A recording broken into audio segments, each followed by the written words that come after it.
Somaliland cadow guul kalama tago waa moorta ay ku saabsan tahay faaladeena warku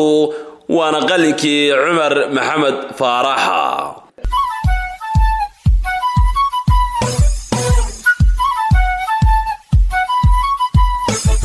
taniya markii jamhuuriyadda Somaliland ay ka baxday midowgii Soomaaliya isla markaana rabitaanka shacbiga lagu biineeyay dawladnimada Somaliland waxay jamhuuriyadda Somaliland ka soo dabaalatay turooyin maxalli ah oo ay kaga badbaaday inay hagaasto dawladnimadii curtinka ah sagaashamaadkii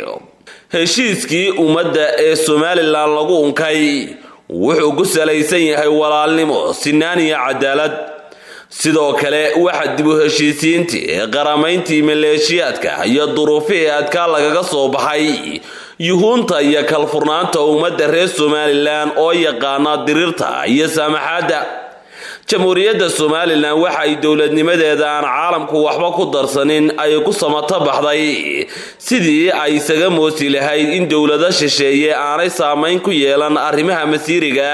taasoo weli ah dhaqan ay jamhuuriyadda Somaliland ku dhagan tahay waxa jamhuuriyadda Somaliland muddo 7 bilood iyo badh ku socda duulaan huwanta Puntland ay hogaaminayso ku soo qaadeen magaalada Laascaanood kuwaas oo burburu horseeday magaaladaasi dagaalka ay garideen oo khasbay in shacbigu ay ka daaduumaan guryahoodii markii uu dagaalkaasi dhacay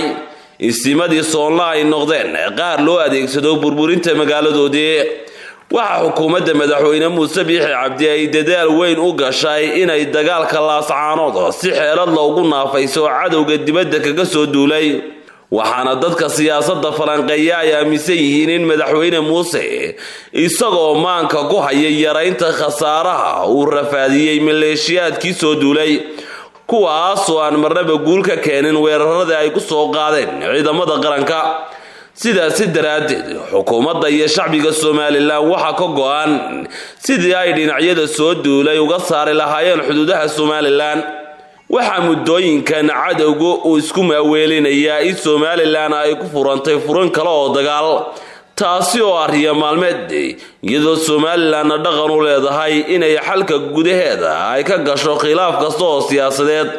imikana lagu foogay yahay furdaaminta arrintaasi ugu dambayn Somaliland dib uga noqon mayso furinta cadowgu ka joogo ilaa ay ka hirto xuduudaheeda waxaana isteerinka u hayo hogaamiye waaye arag u ah qadiyadan oo kale oo cadowguna ay ka kayrkayraan intaas waxaan ku soo gabagabeynayaa faaladii warka oo uu qoray Umar Maxamed Faarax waxaan idin la socodsiinayaa anigoo Saaib Cabdi Goole